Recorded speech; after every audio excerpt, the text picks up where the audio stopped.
Emily stood frozen. The beeping machines in the ICU seemed louder now, mocking her silence. Michael looked away, unable to meet her eyes. I had to tell her, he said quietly. She deserved to know. Emily's voice was low. So you told her, without even thinking to talk to me first? She asked me, he said. I couldn't lie. I didn't want to lie, but you didn't mind lying to me, she shot back. All those months pretending it was just her condition, pretending you cared about both of us. It wasn't like that. No? She stepped closer. You're the reason she's in this bed. You think I don't know? She found out. You were cheating on her. That's what triggered everything. Michael swallowed hard. I never meant for it to happen like this. You were there too. Don't act like you didn't play a part. Emily's hands clenched. Don't you dare put this on me. You chased me. You showed up when I was trying to walk away. You said she was already distant, that your marriage was dead. Michael sat heavily in the chair beside the bed.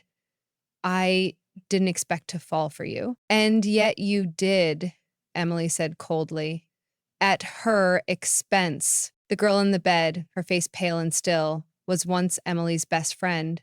Claire had trusted her, confided in her, brought her into her home, and Emily had watched her unravel, all while keeping her own secret buried. Emily turned toward the door. I'm leaving. Don't contact me again. Michael stood up. You're just walking away? You've done enough damage. If she wakes up, tell her everything. She deserves the truth. But don't involve me. Not anymore. She walked out without looking back. The hallway outside was too bright, too clean. Nurses moved past her with steady efficiency, unaware of the chaos inside her. She leaned against the wall and tried to breathe. She hadn't cried, not yet. The tears were still there, just buried beneath the weight of guilt and fury. A nurse passed by, offering a polite smile. Emily didn't return it. She thought back to the night it all changed. Claire had called her, frantic, saying she couldn't breathe. Emily was already on her way over when the call dropped. By the time she got there, Michael was already holding Claire, begging her to stay awake. The doctors said it was a severe panic attack mixed with exhaustion and stress. But Emily knew the truth. Claire had found the messages, the ones Emily should have deleted, the ones that laid everything bare. She pressed her forehead against the wall, trying to steady herself. Her phone buzzed. A text from Michael. I'm sorry for everything. She stared at it for a long time before deleting it. There was no apology that could fix this. Back in the ICU, Claire's hand twitched. A flicker. The first movement in days. Michael missed it. He had stepped out to call his brother. But the nurse saw it. She moved quickly, checking the monitors. Emily didn't know. She was already in the parking lot, keys in hand, ready to disappear. She didn't know that Claire's eyes would open that night, or that the truth was only beginning to unravel. Claire's eyelids fluttered. A sharp pulse in her temple brought her fully awake. For a moment, she believed she was still at home, her own bed beneath her. Then the faint scent of antiseptic and the low drone of machines told her otherwise. She tried to shift, but stinging pain in her side froze her movement. She blinked again. A thin curtain divided her from the hallway. Through the gap, she could see pale linoleum floors and a nurse's cart. Mrs. Dawson, a calm voice called. Claire's throat ached. She croaked, Yes. The curtain parted. A nurse smiled and checked the IV in Claire's arm. You're awake. How do you feel? Confused, Claire admitted. She focused on her hand, wrapped in bandages, an unfamiliar warmth emanating from her belly. What happened? The nurse's smile softened. You had a severe panic attack, plus dehydration and stress. You collapsed at home, and your husband brought you in. Claire closed her eyes. Memories surfaced in fragments, her phone's screen lighting the dark room, incoming texts from Emily she'd never sent, her own tears, and Michael's face growing pale as she gasped for air. Then, blackness. Michael's waiting, the nurse said gently. He's in the visitor's lounge. Claire's heart tightened. She looked down at her wedding ring. No longer Emily's name engraved inside, but only her own. The ring suddenly felt heavy, a symbol of everything she'd broken. Can I see him? she whispered. The nurse nodded and drew the curtain fully aside. Claire attempted to sit up, but the nurse placed a gentle hand on her shoulder.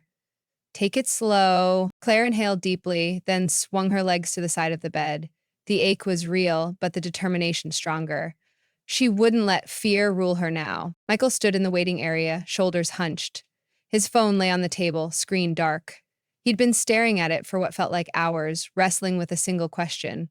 Should he call Emily? When the nurse ushered Claire toward him, his chest tightened. She looked pale, thinner than he remembered, but her eyes, those soft blue eyes, held anger and hurt. He stepped forward. Claire, he said, voice rough. She stopped just out of reach. Why did you bring me back here? Michael swallowed. You collapsed. You needed help because I knew too much. She took a shallow breath. I saw the messages on your phone. I saw how you lied to both of us. His jaw clenched. I never meant to hurt you. Claire laughed, a sound brittle as dried leaves. You never meant to hurt me, but you did. You hurt Emily. You hurt me. And now I'm stuck in a hospital bed because of your selfishness. He looked away, shame burning his cheeks. Don't. Claire's gaze cut him off. She turned toward the corridor, spotting the nurse's station. I need water. The nurse appeared, offering a cup. Claire accepted it and sipped, letting the cold liquid slide down her throat. She fought the tremor in her hand. Michael reached out, hesitating an inch from her arm. Claire, please. She withdrew. Not yet. Emily's car broke down 2 miles from the hospital. She'd driven aimlessly, tears blurring her vision until the engine sputtered and died. She sat behind the wheel, dashboard lights flickering, body shaking with sobs she'd held back hours ago. She thought of Claire, her childhood friend, the woman who once taught her how to bake cinnamon rolls, who stayed with her through college heartbreaks. And then she thought of Michael, the man she married, believing in endless love. Her phone buzzed. A single message from Michael.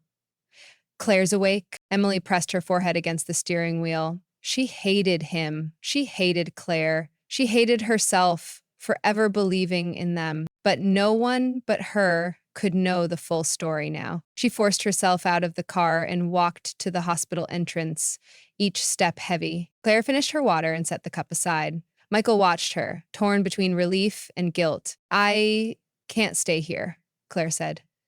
I'm going home, Michael exhaled. The doctor wants you under observation for 24 hours. She glared. Really? Or you want me out of here before Emily finds me? His face went pale. Emily's here. Claire's heart pounded. Why? She came back, Michael whispered. She's in the lobby. Claire stared at him. You called her. He ran a hand through his hair. I didn't know what else to do. Claire stood and swung her legs off the bed. Pain shot through her abdomen, but she steadied herself against the railing. Let me walk, she said. Michael stepped beside her. I'll get your chart. She nodded, voice tight. Don't touch me. Emily pushed through the sliding doors of the lobby. The fluorescent lights flickered overhead, matching her mood. The receptionist looked up, offering a polite but wary smile. Can I help you? Emily swallowed. I'm looking for Claire Dawson. The receptionist checked her screen. Room 412 intensive care unit. Thank you. Emily climbed the stairs 2 at a time and found 412 at the end of the hall. She paused outside, heart pounding behind her ribcage. She pressed her hand to the doorframe, hesitating. Inside, Claire sat on the edge of the bed, pale but steady, and Michael hovered nearby, papers in hand. They looked up when Emily entered. Claire's breath caught, Michael's face drained of color. Emily stepped forward. She? Awake? Michael cleared his throat. Yes. He handed Emily the chart. 24 hours observation. Emily glanced at the papers, then looked at Claire. How are you? Claire's gaze was cool. I'm here. There's water in the bathroom, Emily said softly. Do you want anything else? Claire shook her head. Silence fell, thick and heavy. Michael glanced between them. Maybe I should leave you two alone. Emily's shoulders stiffened. I'm not going anywhere. She moved to Claire's side of the bed. Tell me what happened. Claire folded her arms. You're all friends, remember? Emily closed her eyes. I know. Claire took a deep breath. I found the messages on Michael's phone. All those late night texts, the lies. I confronted him. I panicked. I fell. You weren't there because you were avoiding him. And now I'm here. Emily's eyes stung. She pictured Claire's face crumpling in tears, Michael pacing the hallway, and herself too proud, too hurt to answer Claire's calls. She reached out and took Claire's hand. I'm sorry. Claire stared at the hand intertwined with hers. Emily's thumb brushed Claire's knuckles, lingering. Neither woman spoke for several beats. The machine beside the bed beeped in small, steady pulses. Michael swallowed hard. I messed up, he said finally.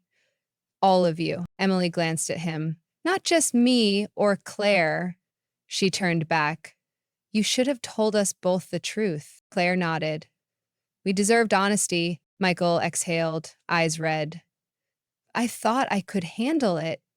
I thought I could keep peace, but I made it worse. Emily shook her head. Peace built on lies never lasts. Claire tried to stand, adjusting the bed controls. I need to rest, but I want you both here.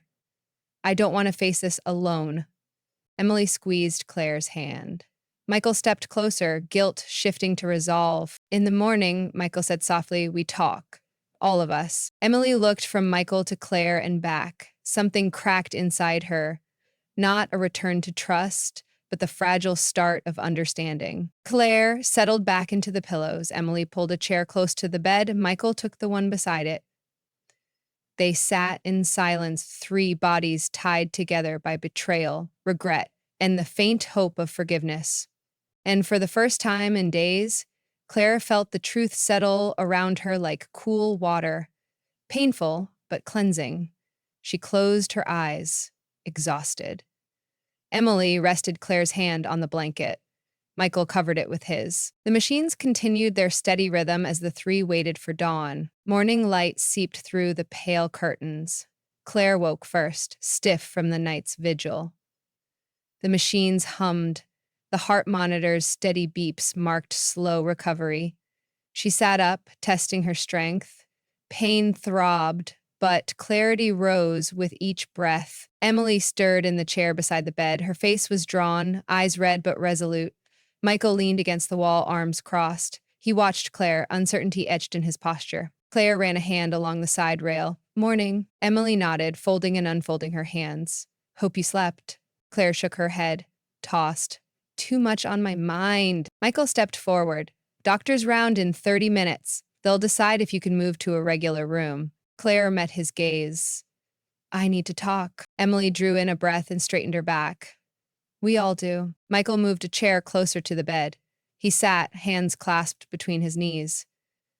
Whatever you need. Claire closed her eyes, gathering strength. I want to hear the full story from both of you. No excuses. Emily leaned forward. I'll start. She pressed her lips together, then spoke evenly. Claire, when you called that night, I was hurt and angry. Michael's messages made me feel betrayed. I blamed you for getting involved. I withdrew instead of supporting you. Claire's brow tightened. I felt abandoned. I know, Emily said. I let pride win. I couldn't face him or you. I drove away. Silence followed. Michael looked at Emily, then back at Claire. My turn. He inhaled, voice low. Claire. I lied. I hid our affair. I told Emily I was working late. I convinced myself I could stop before it hurt anyone. I failed, and I became tangled in lies. Claire's eyes filled. Why didn't you tell me sooner? Fear, Michael said. Fear of losing Emily, of losing you.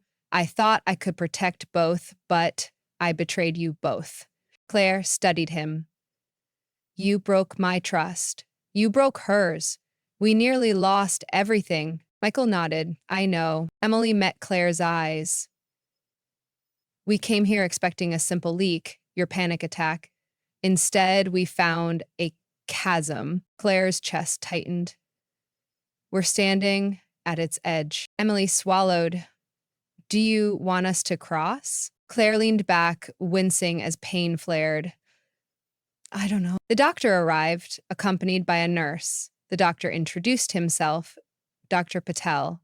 He reviewed Claire's chart, examined her vitals, then spoke softly. Your condition improved overnight. If pain remains moderate, I'll clear you for the ward by noon. You'll need rest, physical therapy, follow-up visits. No heavy lifting. Claire nodded. Thank you. Dr. Patel turned to Michael. Any questions? Michael shook his head. No. Dr. Patel glanced at Emily. Family support aids recovery. You may see her out of ICU soon. He clicked his pen and left. The nurse disconnected one IV line and handed Emily a syringe. Give her this. It's anti-inflammatory. She demonstrated the technique, then left. Emily washed her hands at the small sink, filled the syringe. Claire extended her arm. Emily injected the dose smoothly. Claire gripped the rail, eyes fixed ahead. There, Emily said. Done. Claire exhaled. Better. Michael ran a hand through his hair. We should plan next steps. Claire turned to him. My next steps? I leave here tomorrow or the day after. I'll need someone to pick me up. I'll need help at home. Michael pressed his lips together. I'll arrange it. Claire shook her head. No. Emily's eyes widened. Me? Claire nodded. You're my friend. You know my house, my schedule. I don't trust Michael to be here every day. Michael stared. Claire, I make decisions for myself now, Claire said sharply. Emily, will you help? Emily's throat tightened. She sat back and drew a steady breath. Yes, Claire exhaled. Relief loosened her shoulders. Thank you. A tense pause settled. Then Michael spoke, voice quiet. I'll respect that. Claire looked at him. I appreciate respect, not sympathy. Michael met her gaze. Understood. Emily stood and stretched. I'll coordinate with your sister. Talk to the nurse about discharge planning. She pulled out her phone. I'll call her now. Claire lay back and closed her eyes. Michael inched closer to the foot of the bed. I need to ask something, he said. Claire opened her eyes. Go ahead. Michael hesitated. Do you want me at home after you leave? Claire considered. It depends on what you're willing to do. If you come to help, you come as a friend. You don't use this as a chance to manipulate. Michael's shoulder sagged. I'll just help. No strings. Claire nodded. We'll set boundaries, formal ones. Emily ended her call and looked up. My sister will take over scheduling. I'll handle your meds. Michael, you can help with groceries if Claire agrees. Claire opened her eyes fully. Fine. Michael exhaled once. Fine. Emily tested her phone again. Everything's set. I'll be here tomorrow morning. Claire pressed her hand against the blanket. Pain throbbed, but her resolve steadied. Thank you. Michael lingered once Emily left the room. Claire sat up, propping pillows behind her. He cleared his throat. I want to apologize. Directly. Claire folded her arms. You already did. Michael met her gaze. I mean, I'll make amends. Set up therapy, counseling. If that's what you need, I'll pay for it. Claire studied him. You're offering money again. He winced. Not money. Accountability. I'll let you choose, counselor. Schedule. Claire's expression softened slightly. I'll think about it. He nodded. I'll wait. He turned to go, then paused. One more thing. Emily, her trust was broken too. I want to fix that. Claire looked at him sharply. Maybe you can't, he sighed. Maybe not, but I have to try. Claire's eyes flickered. Talk to her honestly, no excuses. I will. He left. Claire lay back, eyes closed. Her mind raced. The affair, the betrayal, Michael's disappointment, Emily's silent strength. She realized healing would demand boundaries, honesty, self-care. She drifted toward sleep, machines humming. The hospital room felt smaller now, less suffocating. Decisions waited, but for this moment, she let exhaustion claim her. Outside, sunlight climbed higher. A new day dawned on fractured lives. Each would carry scars and perhaps a chance to rebuild. When Claire limped out of the hospital in the late afternoon light, Emily steadied her under the arm. Cold breeze hit Claire's gown. They reached the SUV. No words passed. Emily buckled Claire in, adjusted the blanket. Engine purred. They drove past empty streets toward Claire's home. Inside, familiar walls felt strange. Emily set Claire on the couch, offered water and light soup. Claire sipped without looking up. Emily unpacked a bag of groceries, laid out simple meals on the coffee table. Claire's gaze drifted to family photos. Her parents smiling at a picnic, her wedding day under bright sun. None included Michael. She swallowed. Emily cleared her throat. How's the pain? Claire flexed her fingers. Tolerable. Emily checked Claire's chart on her phone. Doctor said light activity, no stairs. Claire nodded. Understood. Silence stretched. Then a knock at the door. Claire stiffened. Emily rose. Michael stood on the threshold, hands in pockets, eyes cautious. Emily stepped aside. Michael entered, glanced at Claire's leg. I brought the crutches, he said, placing them near the couch without touching anything else. Claire looked at him. Thank you, Michael's voice cracked. I'll leave you two alone. Emily stopped him. He's here to help, as agreed. Michael exhaled.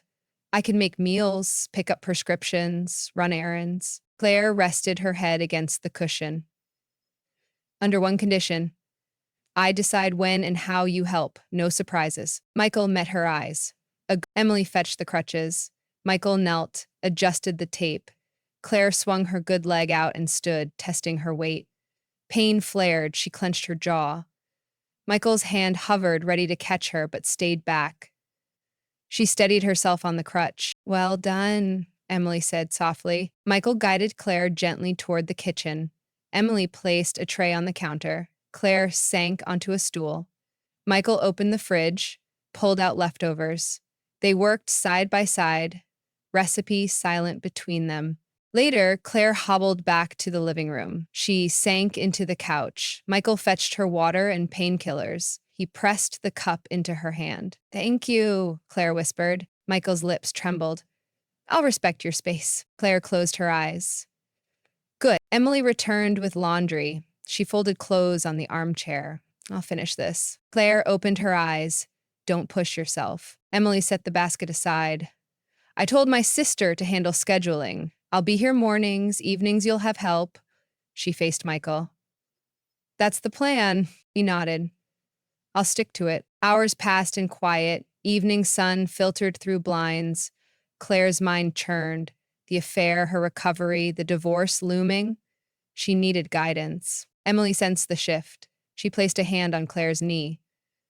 We should talk divorce, Claire exhaled. Tomorrow. Emily squeezed her hand. I'll call your lawyer. Next morning, Emily sat beside Claire's laptop. Claire joined a video call with Miss Reynolds, her divorce attorney. Reynolds spoke clearly. Division of assets, custody considerations for Claire and Michael's child, settlement proposals.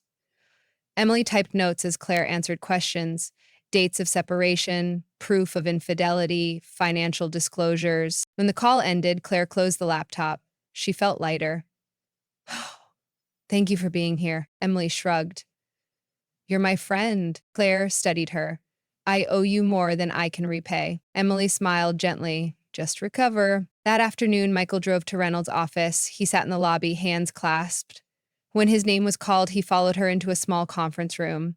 He placed an envelope of documents on the table.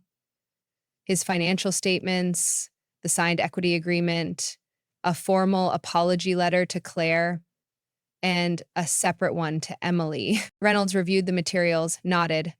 You complied quickly. Michael's eyes were red. I want to make this right. She gave him a measured look. Terms are clear.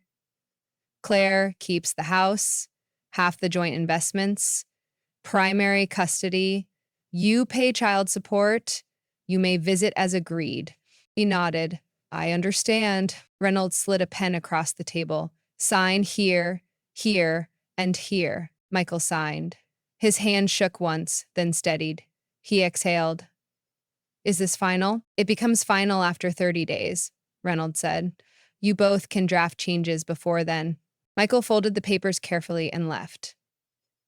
In the lobby, he paused before the exit, taking a breath. He knew he'd lost the life he once had. At home, Claire watched the sun set through the window. Emily brought herbal tea. Claire held the warm cup with both hands. I called the movers, Emily said.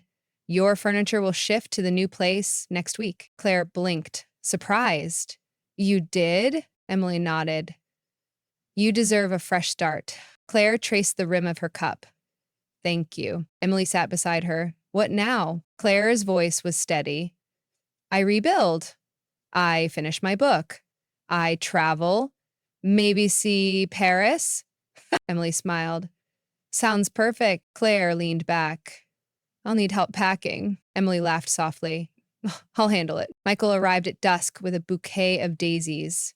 He placed them on the table without a word. Claire looked up. I respect your boundaries, he said. I'll only come once a week for visits, unless you need more. Claire met his gaze. Thank you, he exhaled. I'm sorry for everything. Claire nodded. I know. He hesitated. If you ever change your mind. She held up her hand. No. He bowed his head and left. The clink of the door echoed. Claire watched the daisies. Emily wrapped an arm around her shoulders. New chapter, Emily said. Claire closed her eyes. Yes. Outside, night settled. Inside, Claire felt a quiet strength rising. The past would not define her future. Tonight, she allowed herself hope. Dawn light filtered through the blinds of Claire's new apartment. She sat on the bare floor, cradling a mug of tea. The space was empty, silent, yet filled with possibility. Boxes lined the walls. Claire traced her finger over one labeled Books. Each title reminded her of past dreams. She drew in a steady breath. The door clicked. Emily entered, arms full of groceries. She set bags on the counter. Coffee? She offered.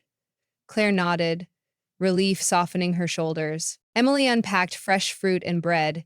Claire watched her friend move with calm efficiency, no judgment, only support. Claire walked to the window, looking down at the quiet street. No hospital, no machines, just city hum and her own pulse.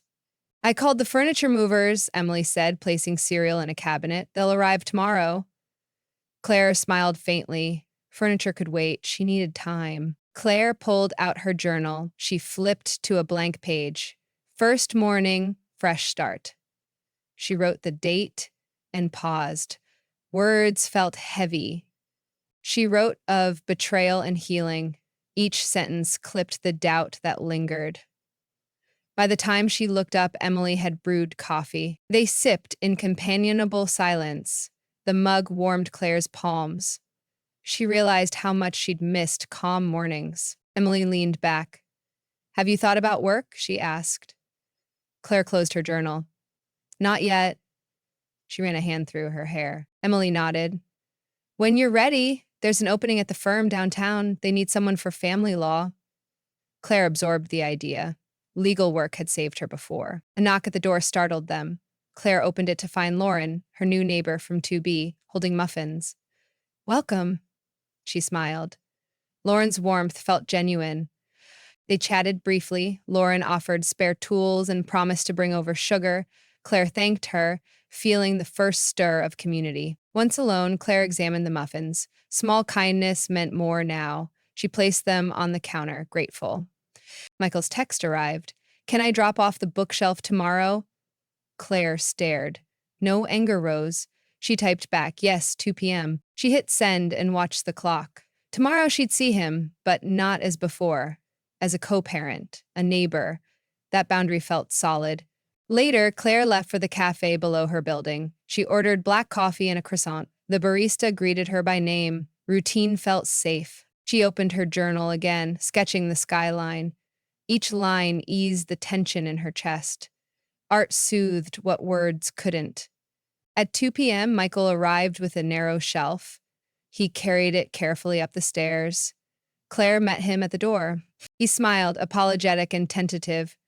I measured wrong, he said, setting the shelf against the wall. It'll hold your books. His voice was quiet. Claire nodded. Thank you. She watched him leave without lingering. His respect for her space was real. That evening, Emily and Claire cooked pasta in the empty kitchen. They laughed over spilt sauce. The apartment felt more like home. Emily plated dinner. You should date, she teased, sliding a fork across the table. Claire paused mid-bite, exhaling a laugh. Not yet, Claire said. I need stability first. Emily raised an eyebrow, amused but understanding. They cleared dishes together. The sound of water and clinking plates felt grounding. Claire realized she craved simple tasks. Afterward, Claire curled up on the couch with a blanket and her journal. She penned goals: rebuild career, set boundaries, find joy. Each goal was concrete. She closed her journal and stared at the blank page after. Possibility lingered. Hope felt fragile but present. Next morning, Michael delivered the rest of her boxes. He stacked them neatly in the living room. He walked to the door. Take care, he said. Claire met his gaze. You too.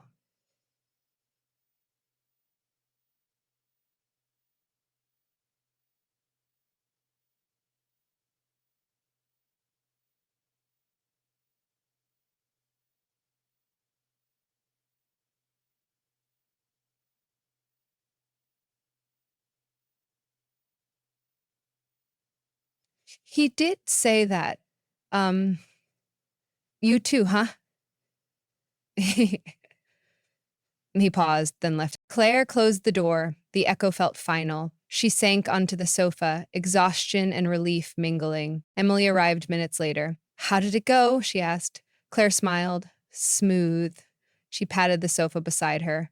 Emily sat. They watched the city outside the window. Noise drifted up. Claire breathed deeply, letting the cadence soothe her. That night, Claire lay in bed without dreams of panic. She stared at the ceiling, mind calm. Tomorrow, she'd visit her lawyer. She reached for her phone and drafted an email to Ms. Reynolds, ready to finalize custody schedule. She sent it before sleep claimed her. Claire closed her eyes with a sense of purpose. The past week's chaos had given way to order. Pain remained, but it was manageable. In the morning, she would sign papers, rearrange furniture, and step further from betrayal's shadow. Tonight, she rested. A new chapter had begun. The empty apartment no longer felt daunting. It promised space to grow. Claire breathed in deep and let sleep come. Claire woke before sunrise. Light filtered through the blinds. Her body felt rested, her mind alert. Today, she would meet the firm's senior partner. She dressed in navy slacks and a crisp white blouse. Each movement was deliberate. No trace of panic lingered. The apartment felt calm. A soft breeze stirred the curtains. She sipped coffee, tasting resolve instead of fear. Emily arrived with breakfast: Greek yogurt, berries, and whole grain toast. She set the tray on the counter and folded her arms. Ready? She asked. Claire draped a light jacket over her shoulders and nodded. Emily's presence grounded her. She handed Claire a folder with her resume and references neatly organized. You've got this, Emily said. Claire managed a small smile, then slipped the folder into her briefcase. The taxi dropped Claire in front of Lawson and Kent, a brick and glass building downtown. She paid and walked to the revolving door, heart steady. Inside, the lobby smelled of polished wood and leather. A receptionist looked up, bright and professional. Claire returned the nod and waited. Minutes later, she was led into a conference room. Sunlight pooled on a long table. Several chairs faced her. Across the table sat 3 people in tailored suits. The senior partner, Lawson, leaned forward. Her gaze was keen, but not unkind. Lawson, she began, we appreciate your application. Claire sat straight, hands folded. Thank you for the opportunity, she said. Her voice was calm, clear. She outlined her experience in family law, her recent challenges, and her commitment to clients. She spoke without hesitation. Lawson exchanged a look with her colleagues. One took notes, another offered a polite nod. Your references mention your resilience, Ms. Lawson said. She tapped the notes. How will you manage high-pressure cases after personal trauma? Claire drew a breath. My experience taught me boundaries and empathy. I'm more focused now. I'll maintain self-care routines and clear communication. I know when to ask for support. Her answer was concise, honest. The interview shifted to specifics: caseload expectations, teamwork, billing hours. Claire responded confidently, referencing her recent recovery plan. She outlined strategies for client outreach and case management. She proposed a mentorship arrangement with a senior associate. She spoke of work-life balance, citing boundaries with Michael's visits. Miss Lawson's expression softened. The room felt less formal. Claire realized she'd connected genuinely. After 15 minutes, Miss Lawson closed her notebook. "We're impressed," she said. "Your blend of legal skill and personal growth stands out. We'd like to offer you an associate position pending background checks." Claire's chest tightened with relief. "Thank you," she replied. She extended her hand. The partners stood, and ambition thrummed through her veins. Claire left the building carrying an official offer letter and a sense of vindication. Outside, winter sun felt warm on her face. She paused on the sidewalk, closed her eyes, and inhaled deeply. She opened the letter, skimmed the details: salary, benefits, start date. She allowed herself a small, triumphant smile before returning it to her briefcase. The ride home was a blur of city streets. When she walked through her front door, Emily was waiting with tea. Claire sank onto the couch. "I got it," she said, handing over the offer. Emily scanned the letter and jumped up, enveloping Claire in a hug. "Congratulations," she whispered. Claire closed her eyes, letting the warmth of friendship mirror her own accomplishment. Later, Michael texted, "Can we finalize the custody schedule tonight?"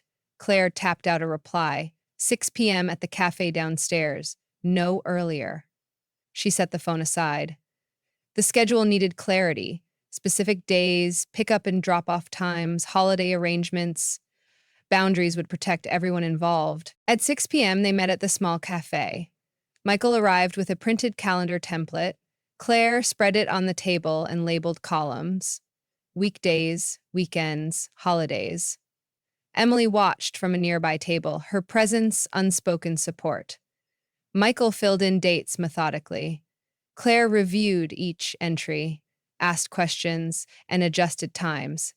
When they finished, she printed copies for her lawyer and Michael. Signed, final. Walking home, Claire felt the weight of uncertainty lift. She held the calendar tight, proof of her agency. Emily greeted her at the door. "How did it go?" Claire handed her a copy. "Done!" She leaned against the frame, exhaustion and pride mingling. Emily smiled and slipped an arm around her shoulders. "Let's celebrate tomorrow." That night, Claire journaled by lamplight. She wrote 4 goals: excel at the firm, honor her recovery plan, nurture friendships, explore life beyond law. Each goal was accompanied by one concrete step. She folded the journal, placed it on her nightstand, and turned off the lamp. In darkness, the apartment felt safe. Tomorrow, she would begin her new role. Challenges remained, but Claire no longer doubted her strength. Sleep came easily as she embraced the promise of fresh beginnings. Claire arrived at Lawson in Kent on Monday morning, 15 minutes early, her ID badge clipped to her blazer, hair tied back, no wasted movements. The receptionist smiled and handed her a welcome folder. An assistant named Marcy gave her a tour. Conference rooms, legal library, break area, filing systems, printers. Claire memorized it all. Her office was small but bright, glass on one side, a sturdy desk, empty bookshelves. She hung her coat, unpacked her briefcase, and placed a framed photo of Lily by the monitor. A knock. It was Jordan, a junior partner. He was tall, mid-30s, glasses, sharp eyes. "Welcome," he said, extending a hand. "You're with me on the Monahan case. We've got a hearing Wednesday. Let's go." They moved fast. Claire followed Jordan into a glass-walled office and scanned the file he handed her. Child custody, disputed visitation rights. The client, Marissa Monahan, claimed her ex-husband was emotionally unstable. The case had dragged 6 months. Claire read silently, then flipped back to a key paragraph. She mentioned late-night calls and following her car. Did she report any of it? Jordan raised an eyebrow. "No, but she's credible. We just need more to press the judge." Claire made a list. Pull phone logs, get statements from neighbors, review the husband's recent medical records. I'll do it today, she said. Jordan nodded. Keep it tight. We need results fast. Claire left the office energized. The pressure was high, but the clarity of purpose kept her mind sharp. She dialed the client, introduced herself, asked precise questions.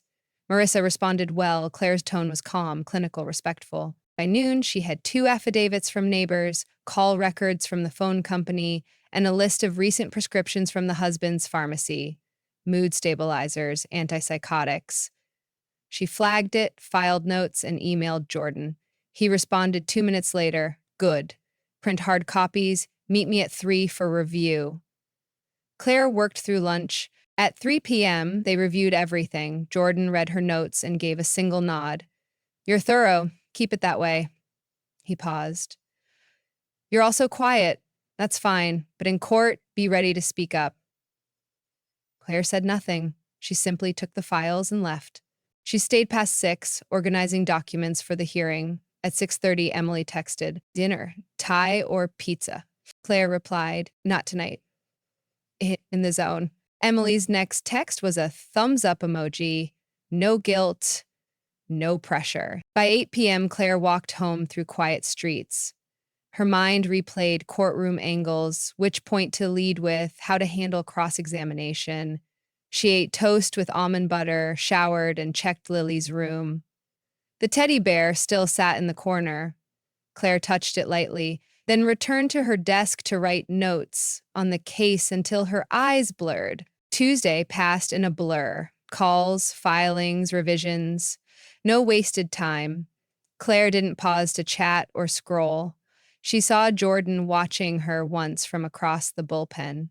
He said nothing, just took note. Wednesday morning, courtroom 12B. Claire wore a tailored gray suit, low heels, no jewelry. Jordan spoke first, laying out facts, then passed the statement to Claire. She stood, approached the bench, and presented their evidence. Your Honor, she said, voice steady, we submit records of erratic contact behavior, verified by call logs. Attached are affidavits from 2 neighbors confirming Mr. Monahan's late-night presence. In addition, his current prescriptions include medications typically used for bipolar disorder. The client requests a reevaluation of unsupervised visits until further psychiatric review is completed. The judge examined the file. Mr. Monahan's lawyer objected. He claimed invasion of privacy, but the judge overruled. Motion for temporary supervised visits is granted, she said. We'll review again in 30 days. Jordan and Claire left the courtroom side by side. Good delivery, he said. No stumbles. Not bad for your 3rd day. Back at the office, Claire returned to her desk and resumed work. She didn't gloat. She didn't relax. She answered emails, filed motions, prepared for the next client consult. At 5 p.m., Jordan stopped by her office. Drink after work, he asked. Celebration, Claire looked up. Rain check, she said. I've got plans. Her plan was simple. Sit by the window, sip tea, call Lily. Michael answered, then passed the phone. Hi, Mommy, Billy chirped. Claire smiled, her voice softening. Hi, baby. How was school? They spoke 10 minutes. Then Lily yawned. Okay, go brush your teeth, Claire said. Dream about stars, okay? Okay. She hung up, heart full and aching. The city lights blinked outside. Her case had gone well. Her voice had held steady. She was building something new. Clean, solid. She turned off the light, phone silent, mind still. No dreams that night, just rest. Claire shut her laptop at 8:15 p.m. and stretched. The Monahan case file was organized, exhibits tagged and ready for Friday's depositions. She set her notes in a neat stack, made a checklist for tomorrow, then glanced at her phone. 2 missed emails, a new client referral in a custody dispute, and Ms. Reynolds confirming Monday's meeting to finalize divorce paperwork. She tapped out quick acknowledgments and turned off her desk lamp. The apartment fell silent except for the hum of the fridge.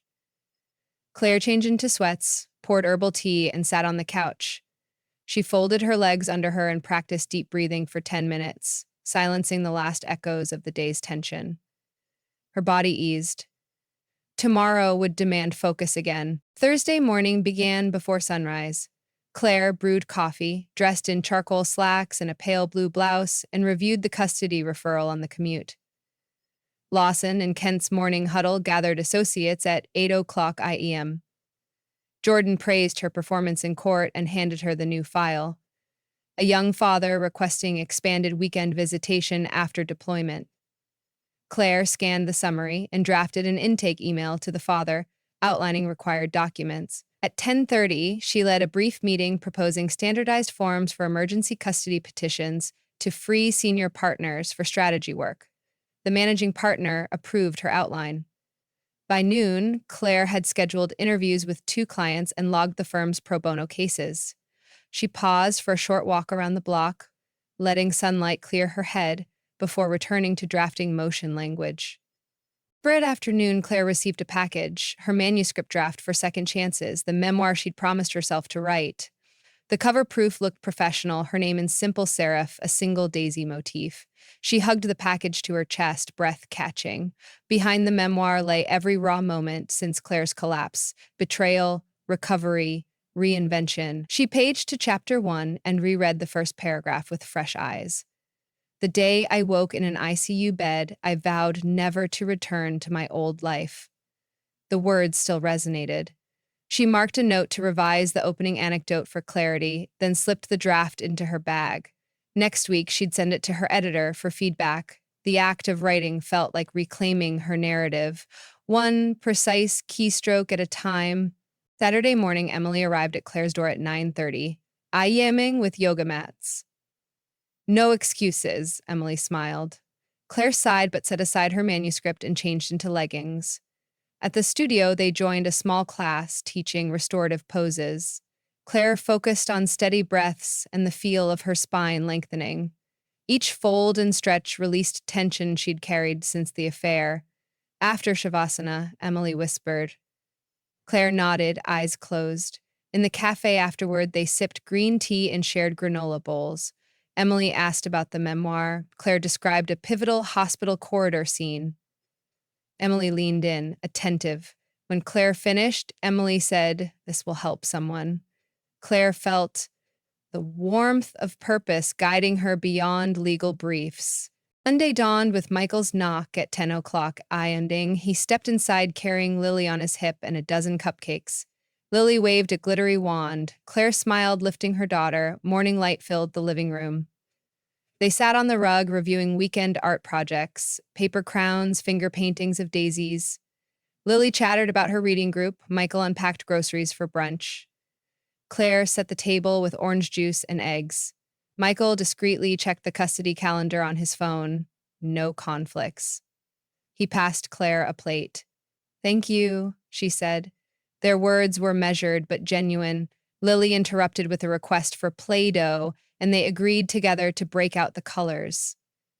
Simple parenting felt like its own negotiation, one Claire navigated with growing confidence. After Lily's nap, Claire and Michael sat on the couch. He folded his hands in his lap. "I've hired a tutor for Lily's math," he said quietly. "Wednesdays after school." Claire nodded. "Thank you. I'll handle her swim lessons on Saturdays." He met her eyes. "I appreciate your partnership." Claire paused. "This schedule works. Let's keep checking in." Michael exhaled, relief softening his features. He rose and quietly retrieved Lily's blanket. Claire watched him organize toys in the playroom, each action respectful of her space. She realized their boundaries now felt clear, defined by calendar entries and shared goals rather than silent resentments. Monday morning, Claire arrived at the firm to find a printed invitation on her desk. Keynote speaker, Annual Family Law Symposium, May 15th. Her pulse quickened.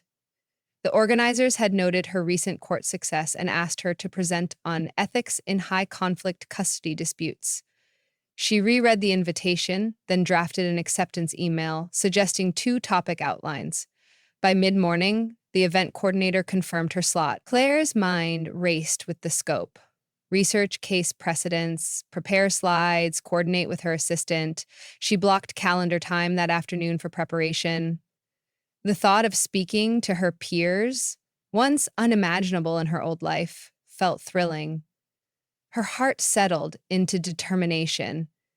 She would deliver a talk as precise and compelling as her courtroom testimony. That evening, Claire sat at her dining table with her journal and laptop. She sketched a basic outline for her keynote: introduction, 3 case studies, ethical frameworks, practical guidelines, conclusion. She wrote bullet points under each heading, then marked items for research. She felt the familiar click of momentum. The manuscript draft lay beside her outline. Tomorrow, she'd blend personal anecdotes with legal analysis. She closed her journal and leaned back, satisfaction glowing. Outside, city lights flickered. Inside, her small apartment echoed with possibility. She texted Emily, "Draft outline done. Dinner to celebrate?" Emily replied instantly, "Tie tomorrow night, you earned it." Claire smiled, closed her laptop, and readied for sleep. As Claire turned off her lamp, she realized how far she'd come. From hospital panic to professional leadership, from betrayal's chaos to structured harmony. She breathed in, imagining herself on stage addressing colleagues, then stirring art projects with Lily, then editing her memoir late at night. Boundaries, once walls, had become the framework for her renewed life. Growth lay not in avoiding pain, but in building carefully on its aftermath. Claire drifted to sleep, knowing Monday's challenges would come, and that she now had the strength, clarity, and support to meet them. Chapter 8 ended, not with resolution, but with poised readiness for the days ahead. Claire woke before dawn, alarm muted in her hand. She lay still, eyes on the ceiling's soft glow, recalibrating priorities. Symposium slides demanded final data points. Monahan deposition testimony needed refinement. The new custody referral required immediate intake calls. Divorce paperwork awaited her signature at Reynolds' office.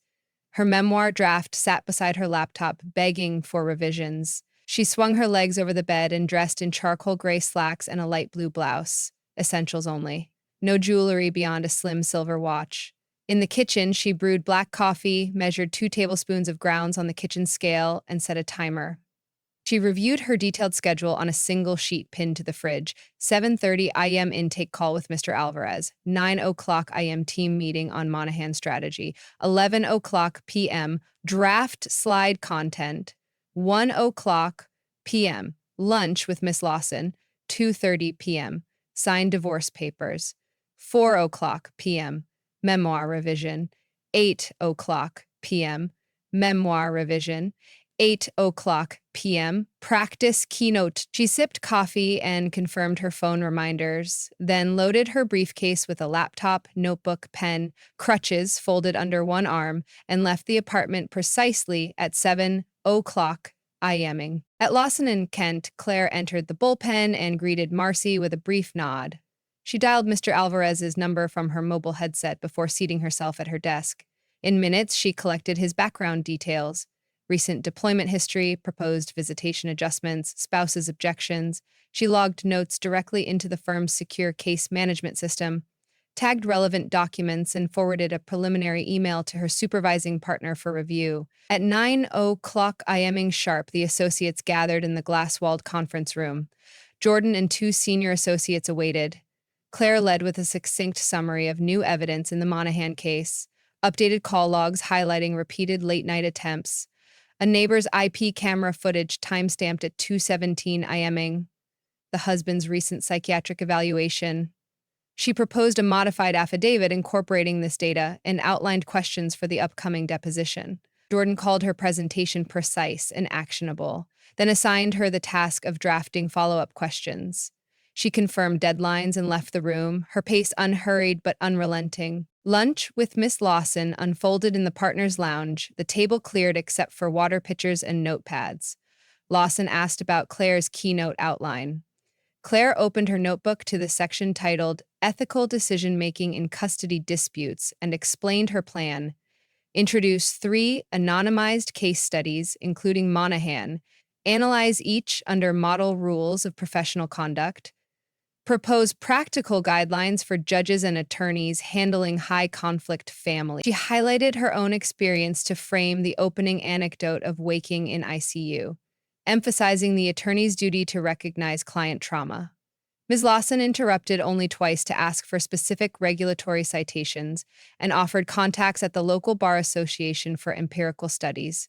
Claire jotted down the names. By 12:45 p.m., they finalized a timeline for draft submission and agreed on slide format. No bullet-heavy text, clear visuals, a single chart per slide. Oh. Claire left with next steps: draft slides by Thursday, submit to marketing for graphic design, schedule a dry run with Marcy. Back at her desk, Claire's phone buzzed with a calendar reminder. 2:30 p.m. Divorce signing. She closed her email tab and drove to Reynolds' office. The attorney's paralegal handed her a stack of final documents: property division agreement, final settlement worksheet, stipulated custody schedule. Claire reviewed each clause: equal split of joint investments, primary residency with Claire, stipulated weekend visitation, child support payments, termination of spousal support. She signed pages 123 in black ink, initialed each amendment, and returned the package. Ms. Reynolds praised her clarity and efficiency. Claire collected a copy of the fully executed agreement and left, her signature now permanent. She forwarded a PDF to Michael, acknowledging receipt, and confirmed her commitment to the agreed schedule. At 4:00 p.m., Claire arrived at Lily's elementary school. She balanced crutches and a tote bag of art supplies while greeting the receptionist. Lily bounded down the stairs, backpack swinging. Claire scooped her up and cradled her daughter's head against her shoulder.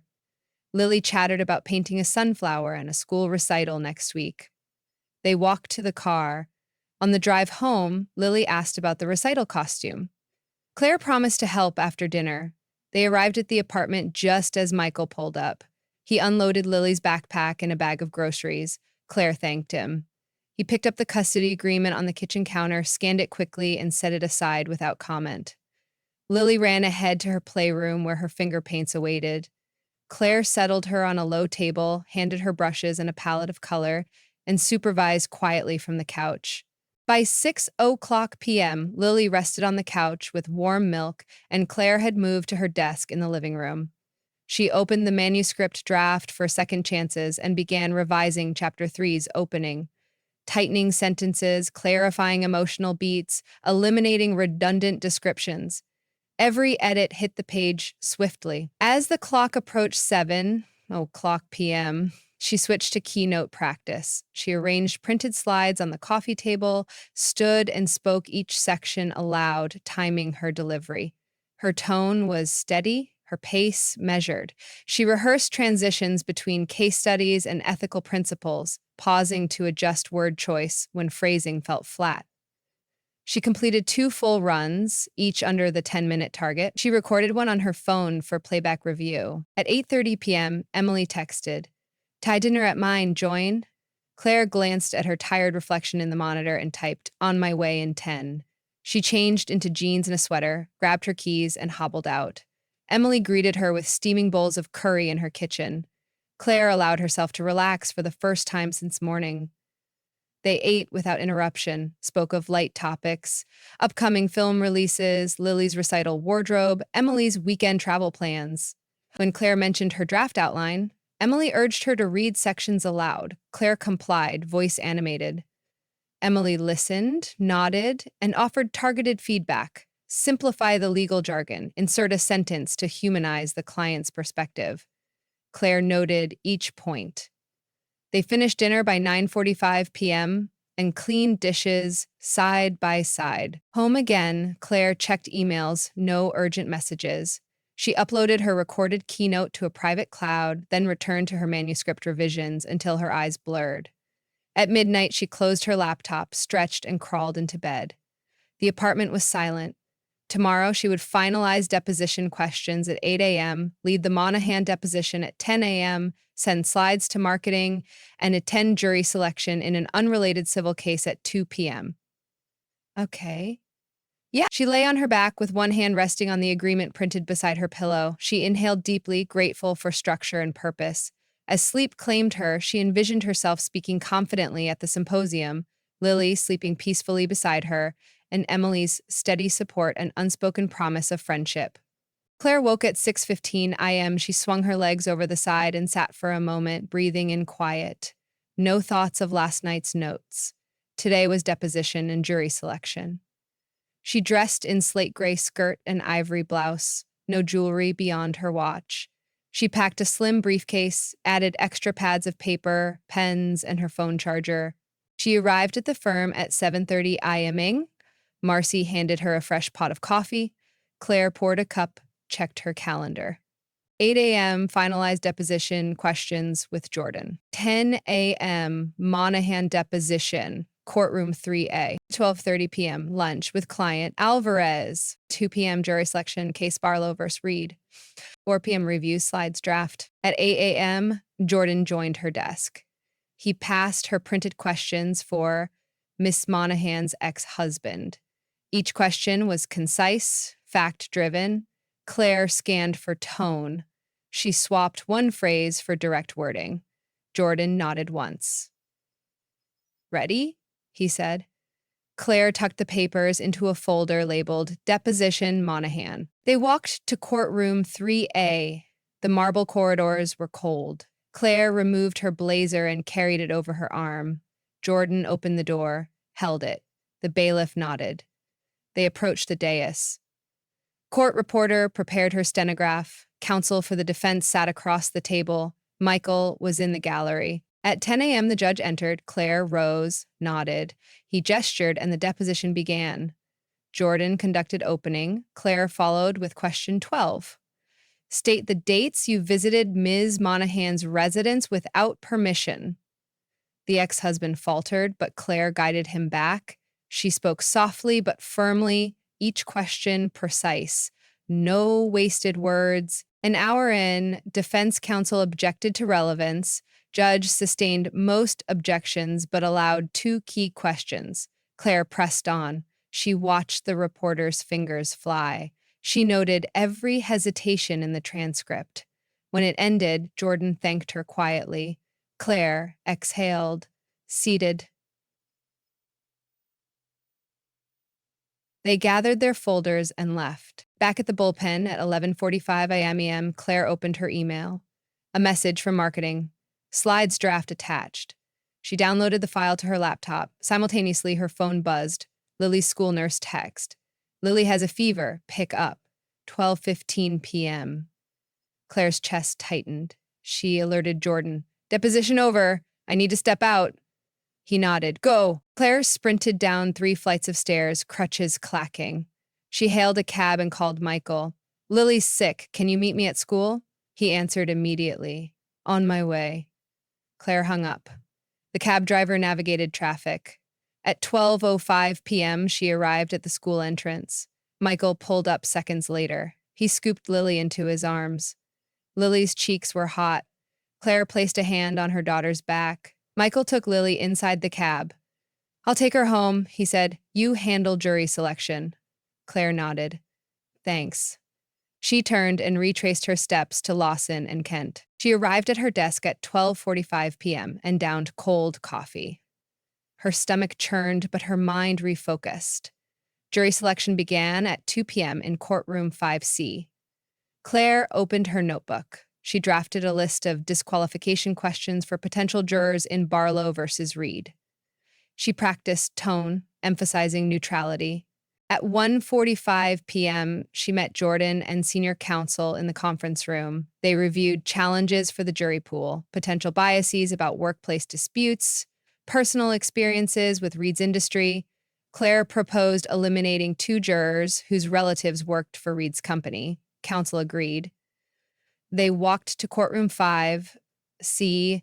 The bailiff assembled 30 potential jurors in the gallery. The judge explained the case. Breach of contract and defamation.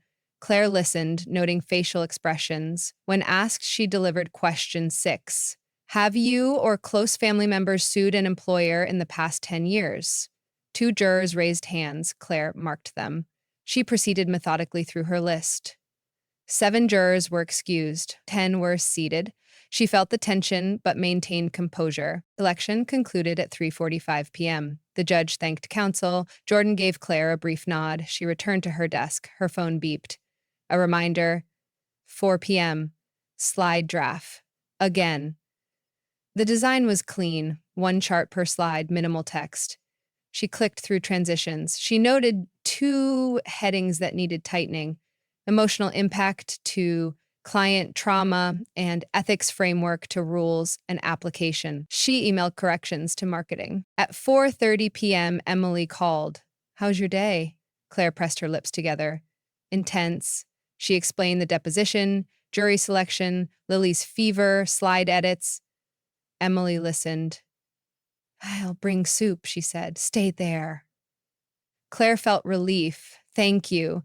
She ended the call and logged out. By 5 p.m., the office emptied. Claire packed her laptop and files. She headed toward the door.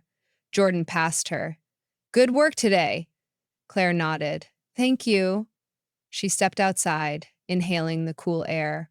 Emily met Claire in the lobby. She handed Claire a jar of homemade chicken soup and a reusable thermos. "Lily's with me. I'll keep her until you're free."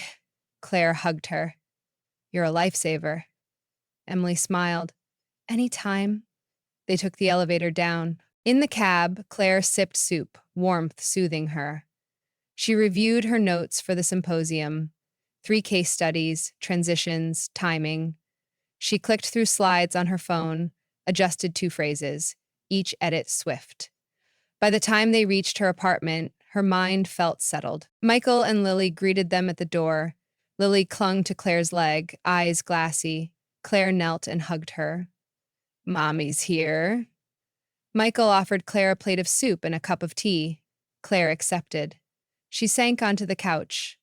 Lily curled against her. Emily wiped the counter and sat nearby. They ate in near silence. Lily finished her soup. Michael suggested a nap and medicine. Claire agreed. Michael led Lily to her bedroom. Claire watched until they disappeared. She turned to Emily. "I owe you so much." Emily waved it off. "You did the hard part.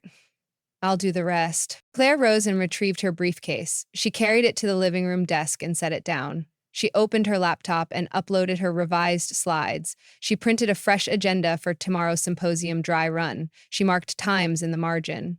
She closed her laptop and exhaled. The apartment felt quiet and safe. At 8 p.m., Claire joined Michael and Lily in the living room. Lily balanced blocks while Michael assembled a train track. Claire reached for a cushion and watched. She realized balance extended beyond calendars and cases. It was here, in quiet moments. She smiled as Lily's laughter filled the air. Later, Michael and Claire sat on the couch after Lily's bedtime. He handed Claire a steaming mug of chamomile tea. "You handled today well." Claire nodded. "It nearly broke me, but I managed." Michael's eyes softened. "You're stronger than you know." Claire touched his hand briefly. "Thank you for stepping up with Lily." They sat in comfortable silence. At 10 p.m., Emily texted, "Finished laundry. See you tomorrow for rehearsal." Claire replied, "Ready." She closed her eyes, feeling gratitude and exhaustion in equal measure. Today had tested her on all fronts: professional, parental, personal. She had passed. Claire climbed into bed at 10:30 p.m. She set her alarm for 6 a.m. Tomorrow would begin with the keynote dry run at 9 a.m. at the firm. She drifted to sleep, mind clear, body weary, but resilient. Chapter 10 closed on the cusp of her defining moment. A voice ready to speak truth and ethics to her peers, a daughter safe in her care, and a support network unwavering at her side. Claire woke at 5:45 a.m. The apartment was silent.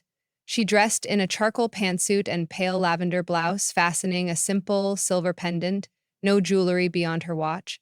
She reviewed slide notes on her phone: slide 3 data points, slide 7 client quote, slide 12 transition phrasing.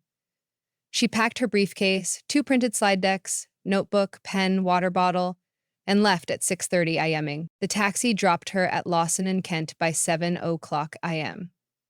Marcy greeted her at the reception desk. "Dry run in conference room B in 10 minutes, Marcy said, handing Claire a fresh pot of coffee. Claire poured a cup, then set up the projector and laptop. She arranged printed slides in order and sat at the head of the long table. At 7:10 a.m., Emily arrived with a thermos of green tea. She carried a small Bluetooth speaker and clicked play for ambient focus music. Claire smiled, grateful. Emily pulled up a chair. Ready when you are, she said. Claire inhaled, then opened her laptop. She advanced to slide 1 and spoke clearly. Good morning. I'm Claire Dawson, and today I'll discuss ethics in high conflict custody disputes. Emily tracked time on her phone. Claire delivered the introduction in 90 seconds, then clicked to slide 2, the first anonymized case study. She narrated the client's background. Single mother, ex-husband's repeated intrusions, then outlined legal strategies. She spoke with measured pacing, pausing at key points for emphasis. Emily nodded, tapped her notes when silence stretched too long. Claire moved through each section, 3 case studies, ethical frameworks, practical guidelines. She practiced transitions that felt clunky, then refined them in real time. At slide 5, she adjusted client trauma heading to bold text. At slide 9, she rephrased a sentence to active voice. At slide 14, she added a brief quote from the model rules of professional conduct. Emily typed notes on her phone. The dry run took 25 minutes. Claire concluded on slide 17 with a concise summary and thanked her mock audience. Emily offered targeted feedback. Your pace slowed on slide 8. Tighten that narrative. Consider a rhetorical question between slides 11 and 12 to engage listeners. Your closing could invite judges' perspectives more directly. Claire marked each point, then ran a brief second pass. The improvements shaved 5 minutes off her timing. Mercy appeared at the door. Presentations at 9 a.m. in Grand Hall 3. Audiovisual team will set up there at 8:30. Claire nodded and packed her materials. Emily zipped the laptop into its case. They walked past glass-walled offices and cubicles to the elevator. Marcy pressed the lobby button. All 3 rode down in silence, anticipation mounting. In the lobby at 8 a.m., the firm's senior staff gathered to wish Claire luck. Ms. Lawson offered a firm handshake and a small card. You'll do us proud. Jordan gave a quick thumbs up. Other associates murmured encouragement. Claire smiled, heart steady. Emily placed a hand on Claire's shoulder. Break a leg, she whispered. Claire exhaled and headed for the revolving doors. The legal symposium was held at the convention center. Claire entered Grand Hall 3 at 8:30 IE Emming. Stage lights warmed the podium area. Rows of chairs were already a third full. The audiovisual team tested the microphone. Claire positioned her deck on the lectern, tested slide transitions with a clicker, and adjusted the lectern height. A technical assistant confirmed the display on the large screen behind her. At 8:50 IE Emming, Claire stepped backstage. She drank water, stretched her neck, then took 3 deep breaths. A firm staff member guided her to the stage edge. The moderator introduced her. Our next speaker is Claire Dawson of Lawson and Kent. Please welcome her to discuss ethics in high-conflict custody disputes. Applause greeted her as she walked to the podium. Claire placed her hands on either side of the lectern and smiled briefly at the audience. She began, Thank you. In custody cases, ethical practice means... Her voice rang clearly through the hall. She navigated slide 1 and delivered her introduction crisply. The audience listened intently. Some took notes. She maintained eye contact, scanning judges, attorneys, and law students scattered among chairs. She progressed through each case study, citing data points, legal rules, and client impacts. At slide 6, she paused to ask, how do we balance confidentiality with court-ordered disclosures? Hands rose. She noted a judge's question. After completing slide 7, she invited comments. A family court judge stood and described a real-world dilemma. Claire listened, then referenced slide 8's framework to suggest possible approaches. The judge nodded in appreciation. Claire resumed her talk, integrating the Q&A smoothly. She moved to ethical guidelines, summarized best practices, and concluded slide 14 with recommended checklists for attorneys. She ended at slide 17. Ethics demand empathy, integrity, and clear communication. Thank you. Applause filled the hall. She gripped the lectern, heart pounding but controlled. The moderator returned. Time for questions. A law student approached the microphone. How can attorneys avoid secondary trauma when clients recount abuse? Claire answered. Set boundaries, seek supervision, practice self-care, and refer counseling when needed. She referenced slide 12's bullet points. A seasoned practitioner asked about handling non-compliant clients. Claire suggested mediation first, followed by clear documentation. Each answer was concise, grounded in her practice. After 20 minutes of Q&A, the moderator thanked her again. Claire stepped off stage, meeting Emily's beaming face. Marcy handed her a bottle of water. Jordan and Miss Lawson offered congratulations. Several attendees approached with business cards, requesting copies of her slides. Claire distributed a small stack of printed summaries.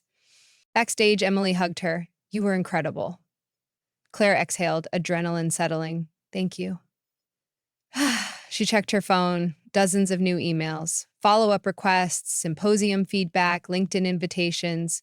She smiled, pride and relief mingling. At 11 a.m., Claire returned to Lawson and Kent. In the bullpen, she cleared a small basket, empty water bottles, used note pages. Marcy refilled her coffee and checked the slide files for distribution to colleagues. Claire posted the slide PDF to the firm's intranet and sent a summary email to all staff. She then opened her calendar and blocked an hour for symposium follow-up, sending thank you notes and reviewing feedback. Lunch was a light salad and soup at her desk. She skimmed symposium evaluations, clear, engaging, practical takeaways, strong presence. A few noted, wanted more case law citations. Claire added a task to expand her reference list. Emily stopped by with a freshly baked loaf of bread. She placed it on Claire's desk. "Symposium fuel," she joked. Claire laughed. That afternoon, Claire coached Marcy on handling slide distribution for other associates and suggested scheduling a firm-wide internal workshop based on her presentation. Marcy took notes. Claire drafted an email proposal to Ms. Lawson. "Internal ethics training using my symposium materials." She hit send. At 5 p.m., Claire left the office. She phoned Michael on the walk to the subway station. "Symposium went well. I spoke to 50 people and answered 10 questions." Michael's voice crackled over the line. "I'm proud of you." Lily's giggle sounded in the background. Claire grinned. "Thanks.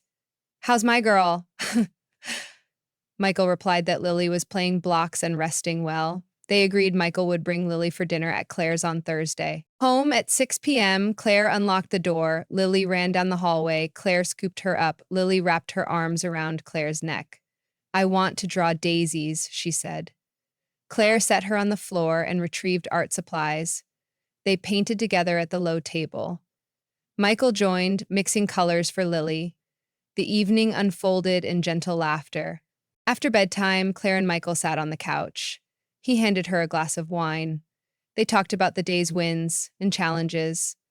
Claire shared Q&A moments and feedback. Michael described Lily's laughter. They spoke without tension or blame. At one point, Michael reached and brushed Claire's hand. She didn't pull away. Before sleep, Claire updated her journal. Symposium: success delivered, engaged, networked. Action items: expand references, internal workshop proposal. Symposia: invitations. Personal: felt calm addressing a crowd, proud of balance. She closed the journal, placed it on her nightstand, and turned off the lamp. The apartment was quiet. She breathed deeply, grateful for purpose, partnership, and progress. Chapter 11 closed on a note of professional triumph and personal peace. Her voice heard, her daughter loved, her network strengthened. Claire woke before sunrise, drafting an email to her editor. Final revisions on second chances due Monday. She dressed in tailored charcoal trousers and a soft white blouse, fastening her thin silver bracelet, the one Emily gave her after the ICU. Her phone buzzed. "Ms. Reynolds, confirming the divorce decree would be effective today upon filing." Claire printed the signed documents and loaded them into a slim folder. She paused, fingers on the stack, and drew a steady breath. "Today," drew a line under her old life. At 9 o'clock a.m., she arrived at the county courthouse. The marble steps glinted under pale light. Inside, she navigated security and presented her papers at the clerk's window. The clerk stamped each page and handed Claire the certified decree. She tucked it into her folder and stepped aside. The hallway was silent except for distant murmurs and the echo of her shoes. She closed her eyes briefly, imagining the chapter closing on Michael's infidelity and their subsequent breakdown.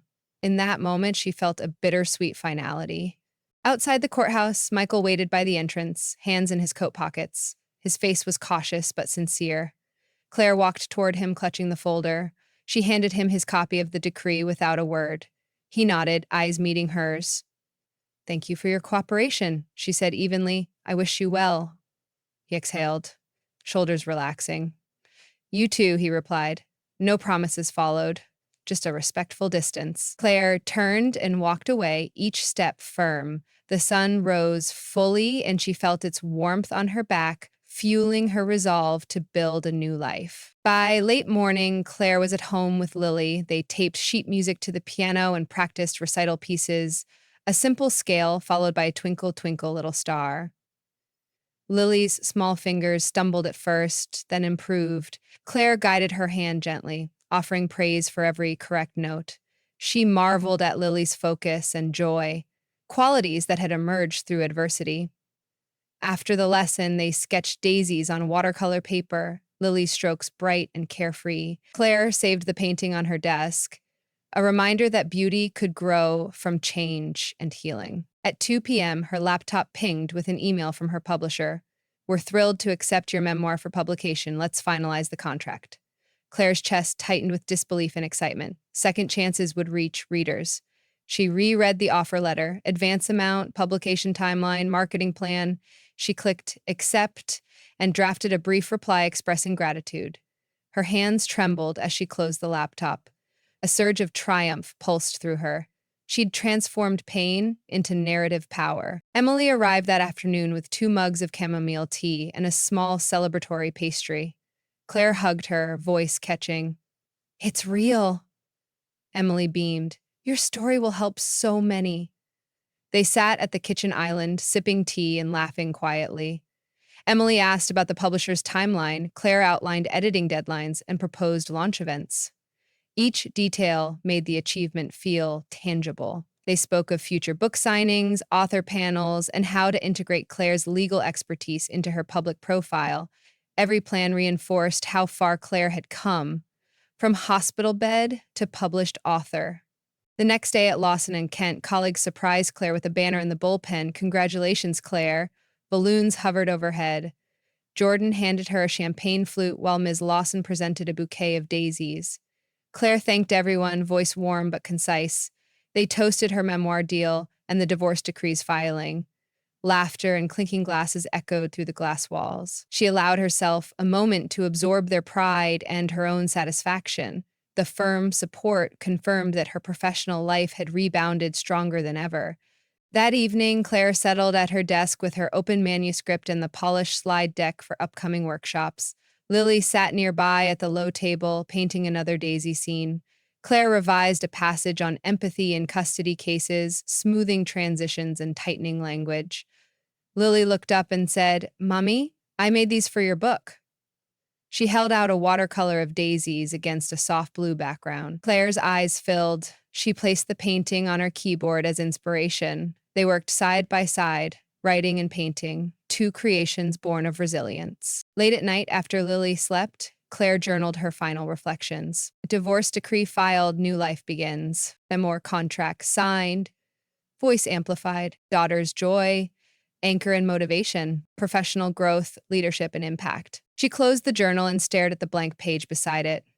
No fear this time, only anticipation. She imagined chapters yet unwritten, career milestones, travels with Lily, maybe a new relationship built on honesty. Her heart swelled with possibility. In the quiet apartment, Claire turned off the lamp and walked to the window. City lights shimmered like distant stars. She whispered to herself, "Second chances are real."